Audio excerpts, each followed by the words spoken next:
एक गांव में एक विधवा स्त्री रहती थी। उसकी एक बेटी थी। वह जन्म से ही गोरी चिट्टी और सुंदर थी। जब वह बड़ी हुई तो उसकी शादी के लिए दूर दूर से जाने माने रईसों के रिश्ते आने लगे। बेटी जिस रिश्ते के लिए राजी हुई, उसकी माँ ने उसी रिश्ते के लिए हामी भर दी। जिस दिन बेटी का शगुन चढ़ा, माँ उसी रात सपने में एक खतरनाक सांप दिखाई दिया। अब तो हर रात सपने में यही होता। वह नागफन फैलाकर डसने के बजाय उसके पैरों में अपना फन रखता, फिर उसे उसका वचन याद कराता। माँ पसीना पसीना होकर डरी डरी से उठ बैठती। माँ की यह हाल देखकर बेटी ने उसका हाल पूछती तो माँ बहाना बना दिया करती थी।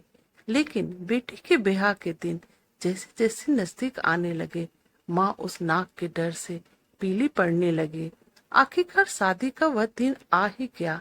उसके एक रात पहले माँ को उस सांप का सपना फिर आया। सपने में सांप चेतावनी दे रहा था कि यदि बेटी का ब्याह किसी और से हुआ तो मैं तुम्हारी बेटी को शादी के पहले ही डस लूंगा। अब तो माँ और भी डर गई। उसे एक पुरानी बात याद आ गई। असल में वह जब गर्भ में थी तो उसको इमली खाने का लत लगा हुआ था। आए दिन वह नदी के किनारे लगे हुए इमली के पेड़ से इमली को तोड़कर ले आया करती थी। एक दिन जब वह इमली तोड़ने गई तो एक सांप उसके पैरों में कुंडली बनाकर लिपट गया। वह भयभीत होकर वहीं जमीन पर गिर पड़ी। शाम का समय था।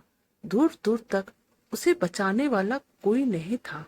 वह सांप मनुष्य के स्वर में बोलने लगा, माँ डर मत, मैं तुम्हें डसूंगा नहीं। तू बस मुझे यही वचन दे कि तेरी जो कन्या होगी तू मेरा ब्याह उससे करवाएगी। बेचारी मरती क्या ना करती। वह अपनी जान बचाने के लिए उस सांप की शर्त को मान लिया और उसे अपनी होने वाली बेटी का ब्याह करने का वचन दे दिया। 3 महीने बीतने के बाद जब उसने एक सुंदर सी लड़की को जन्म दिया तो वह सांप फिर औरत के पास आया और उसे उसका वचन याद दिलाया। दिन बीतते गए और उसकी बेटी 15 साल की हो गई।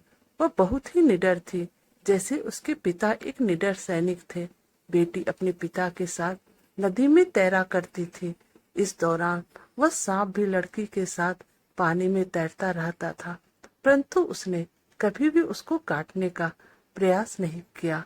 उस सांप ने उस लड़की को भी डर नहीं लगता था। लेकिन पिछले साल उसके पिता गुजर गए।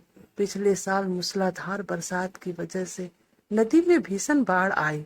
उस बाढ़ में उसके पिता ने कई लोगों की जान बचाई, किंतु खुद प्रचंड नदी के प्रवाह में समा गए। गांव वाले उस परोपकार को नहीं भूले थे। सब उसकी बेटी की शादी में बढ़ चढ़कर हाथ बटाने की होड़ में लगे हुए थे। पति के ना रहने पर उस औरत ने नदी किनारे के खेत की देखभाल गांव के दूसरे किसान को दे रखे थे। वह स्वयं ना तो कभी उधर जाती थी और ना ही बेटी को जाने देती थी। उनके खेतों और बगीचों की फसल की आमदनी आधी रह गई थी। फिर वह बेटी के हाथ पीले करने के लिए एक एक पैसा बचाकर रखती थी। इन दिनों माँ बेटी की देख रेख में बेहद सतर्क थी। उसकी लगन हो जाने के बाद वह उसे कभी अपनी आंखों से ओझल न होने देती थी। सब कुछ ठीक होने की प्रार्थना देवी देवताओं से करती रहती थी। कई प्रकार की मन्नतें उसने मांग रखी थी।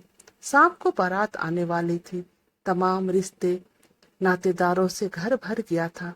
लेकिन सुबह ही बिना बताए बेटी अपनी 2 सहेलियों के साथ कुछ ही दूर नदी तट पर अपने खेतों की तरफ निकल गई। माँ उस समय गांव से दूध लेने गई थी।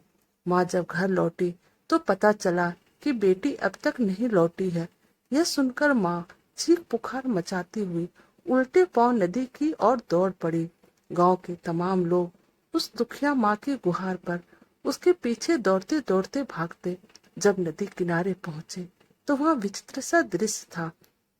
एक काला भुजंग बेटी के गले से लिपटा हुआ था। बेटी अपनी बचाव के लिए चीख पुकार कर रही थी। माँ रोते हुए केवल यही कह रही थी, बेटी क्या करूं, तेरी माँ ने इमली के बदले कसम खाई थी। कई साहसी तैराक नदी में कूदे थे, लेकिन उस भयानक सांप की फुफकार से डरकर वह लड़की तक नहीं पहुंच पाए। नदी के इस पार भीषण कोहराम मचा हुआ था।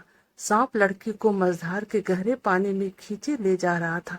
देखते ही देखते लड़की उस नदी के गहरे पानी में डूब गई। लेकिन अचानक एक सुंदर सा लड़का उस लड़की को पानी से खींचकर बाहर ले आया।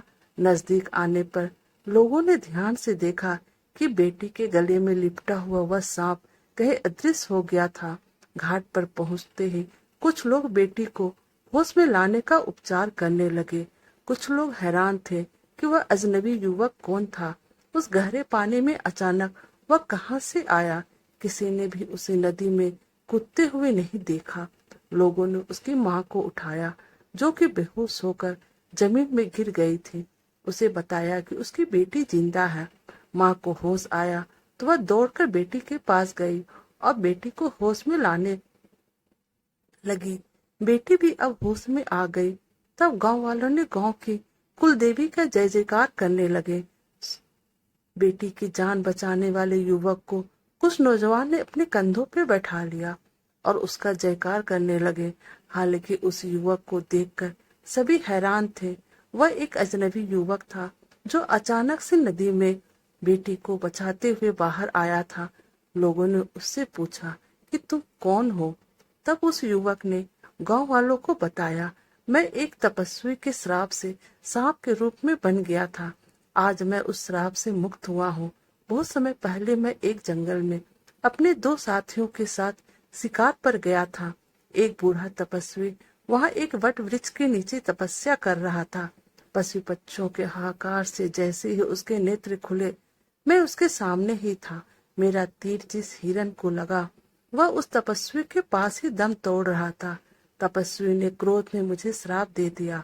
उस तपस्वी ने कहा कि मैं बेजुबान प्राणियों का वध कर रहा हूँ, जबकि प्राकृतिक ने खाने के लिए फल फूल साग सब्जी और अनाज के भंडार दिए हैं।